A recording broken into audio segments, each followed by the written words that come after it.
Every evening, Spaniards go to their balconies to applaud and show support to the health workers who are fighting against COVID-19. But behind the facade, inside the buildings, some of these workers are receiving a different welcome. Doctors, nurses and other basic services workers are suffering harassment from some of their neighbours. Messages in their doors are asking them to leave amid fears they may spread the virus in their communities. Elena Garbajosa is a warden at a nursing home in Madrid, one of the hot spots of the pandemic. She would remove her work uniform before leaving to make sure she would not bring the virus home. A neighbour came to tell me how I could dare working at a health centre. What I should do is disinfect everything I touch, every place I step on, almost everything I put my eyes on.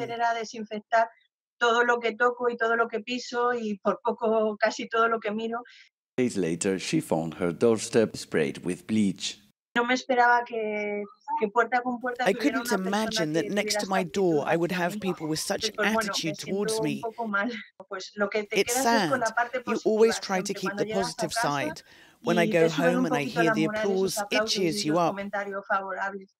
These other bad attitudes, I just bury them inside a drawer. Others have gone even further. This doctor in Catalonia found her car vandalized with a disturbing message: infectious rat. Nurses, doctors and basic services workers insist they take extreme precautions to keep their families and neighbours safe, but for some of them the most difficult thing to live outside their homes is the stress caused by the traumatic situations they go through.